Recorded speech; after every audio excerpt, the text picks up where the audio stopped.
Hello, and welcome to the first lecture of this course. I hope you are well and ready to learn. Today we ask the question, what is existentialism? And we will get to a preliminary answer that sets up the rest of the course.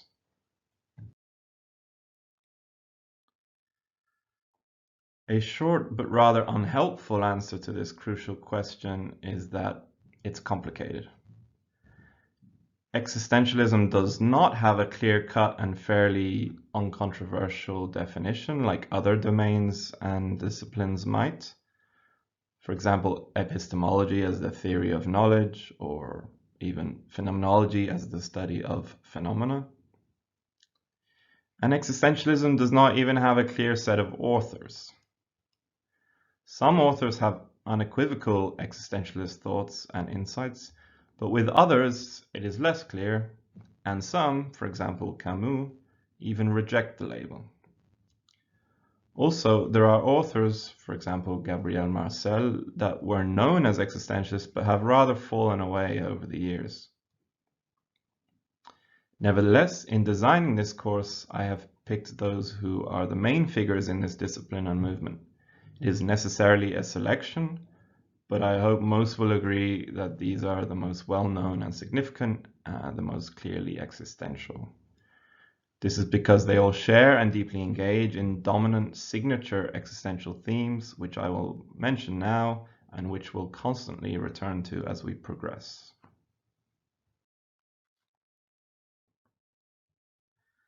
Broadly speaking, existentialism is about the human condition. This is a rather vague and imprecise term, one that is often felt better than thought about. And that is kind of the point, at least initially. In a sense, all philosophy or even any other investigation, they're all about some aspect of human reality or other. Existentialism, for its part, focuses on this in a rather unique, even personal and quite obsessed way that is often felt first before being thought about. At the center of all of this, as the name suggests, is existence, and particularly human existence. Existentialism is a theory and way of expression that is keenly aware of our own and other beings' existence. An existence that in our case is not simply being like a rock is a rock, but is a conscious individual existence that can often, through feeling, introspection, reflection, and questioning, feel and think about these elements with rather a weight, or even in a raw, unsettling manner. With this existence comes freedom, and indeed existentialism, more than perhaps any other discipline, has described, thought about, and theorized over human freedom. A lot of existentialists see humans' place in the world as quite unique precisely because of freedom. This freedom too, as we will see, is not a reflective freedom of the will, but runs very deep into our core. In fact, one could say it is the core of human subjectivity. Moreover, this freedom can, quite ironically, often be quite uncontrollable to an individual will, precisely because it's an existential structure that ultimately goes beyond any one specific being or person. It is thus a very powerful concept and reality that can moreover be anguishing and even dangerous. Freedom is not automatically and always a good thing here. It is responsible for our humanism, but it is also responsible for our inhumanism, our inhumanity, as we will see. In all of this, existentialist thought usually sees itself as inherently tied up with a kind of way of life, in the sense that one's life and one's philosophy or worldview are inherently bound and feed each other. I don't see it as a coincidence that many of the major existentialists arose out of times and movements that were tired with overly dry and abstract theories and wanted more of a live philosophy that actually had its fingers on the pulse, so to speak. That actually was concerned with matters that mattered to the average Joe or Jane. This is also why I think many of the figures to explicitly theorize about existentialism, so Heidegger, Sartre, Beauvoir, also all began and remained often phenomenologists, which is another discipline that emphasizes the significance of first-hand experience. I have another course on this on Udemy. Here in existentialism, philosophy is again kind of felt and lived, not just theorized over. Thus, if all philosophy promotes a way of life, existentialist philosophy usually lives it quite imminently too, thereby blurring or fusing the distinction between theory and praxis. So there's often a promotion for engagement as well. This also means the conscious, free individual, human values, and society often come to the fore as well. Also, with an emphasis in many places on feeling, passion, and the harshness of the world and reality, the absence of God or a higher principle, existentialist thinkers are often highly skeptical of the ultimate power of reason or human reason, or sometimes are even flat out anti-rationalists. Indeed, instead of nice and neat rational theories, existentialism is often messy and even contradictory, as life is often felt to be. Lastly, many of the authors search and postulate to various levels of success, degrees, and confidence a quest for authenticity and value.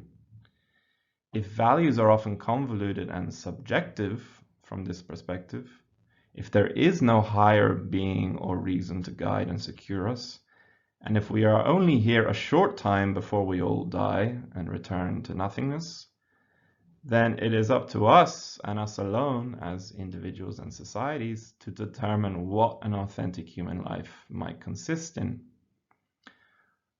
We will see the authors grappling with this quest for meaning in an often ultimately meaningless world, as well as the other issues in quite some detail as we proceed.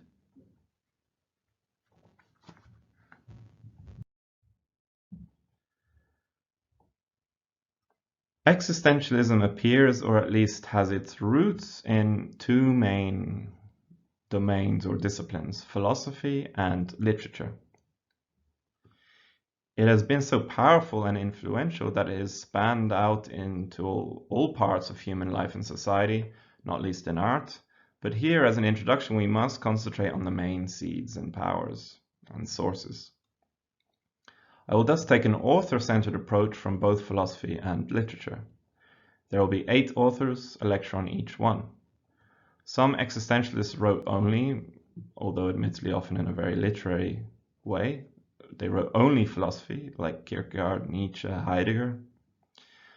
Some only literature, Dostoevsky, Kafka, and a good number of the most prominent wrote both, Sartre, Beauvoir, Camus.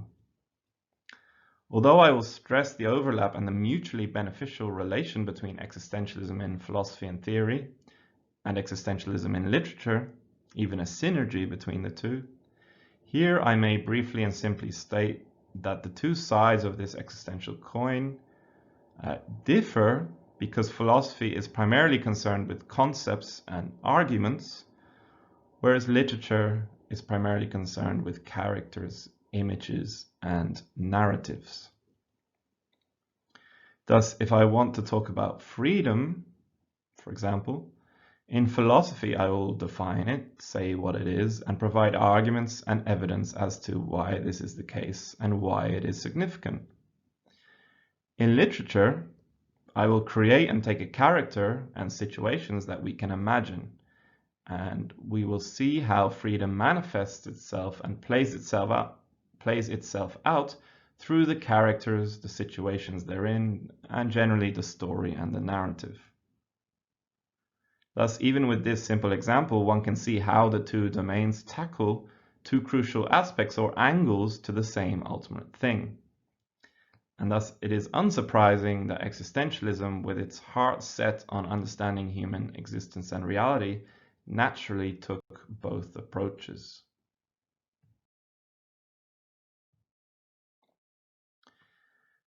Existentialism had its theoretical and literary rise and heyday for just over a century, I would say, starting more or less with publications by Søren Kierkegaard in 1843 and climaxing with some of the main figures in the 1940s. Although nearly every point in human history could be seen as turbulent, the first half of the 20th century seemed particularly so. There were 2 world wars, there was a Great Depression, and much more. And it is no coincidence for me that this kind of personal and considered philosophy on our ultimate existence and place in the world took its main roots in this period too. This also comes with the rise of modern-day science and the increasing feeling of a transcendent savior as a spurious and even dangerous illusion. In philosophy, it arose out of main trends of rationalism, empiricism, and German idealism, and rebelled against all of them for usually presenting overly neat and dry pictures of the world, or even utterly convoluted ones that had just lost a sense of what really matters to talk about. In literature, it comes with or even aids the rise of modernity, such as in figures like James Joyce, who completely subverted old ways of doing literature. Virginia Woolf as well. In its main period of the first half of the 20th century, there were also theistic versions of existentialism. For example, Karl Jaspers, Gabriel Marcel. But I do not believe these are the ones that revolutionized society, and thus they'll fall away here. Indeed, many existentialists will be struggling with the idea of God, and often very much with his absence and the significance of this. And so here it is important to note that it's too simple to characterize this as simply atheistic, as I will try to show as we proceed. Towards the end, I will argue that being so close to live issues, existentialism has already had a profound and lasting effect, has even changed the fabric of many aspects of our societies and how we think and behave, and thus it is a crucial issue to understand and to continue to develop, because it is not going away anywhere so long as we exist.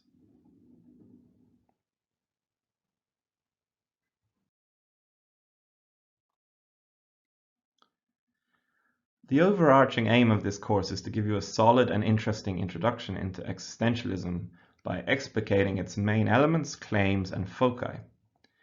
In order to do this, as already mentioned, I have decided to take an author-centered approach that proceeds in a more or less chronological fashion. I think this way is the best, so you can see the main elements that develop over time through each main author, as well as how they differ and what new thinkers bring to the table.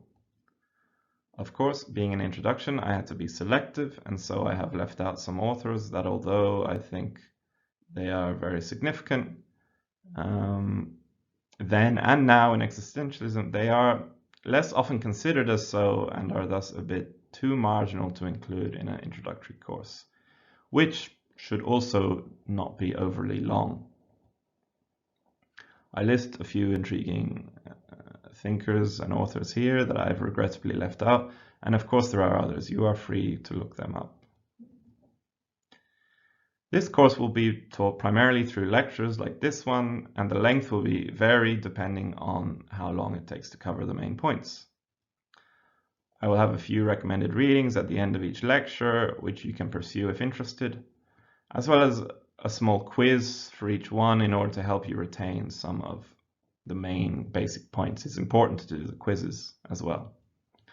I also have an idea for an assignment at the end of the course for anyone that wishes to carry it out on their own in order to bring the course as a whole together and your interests in it.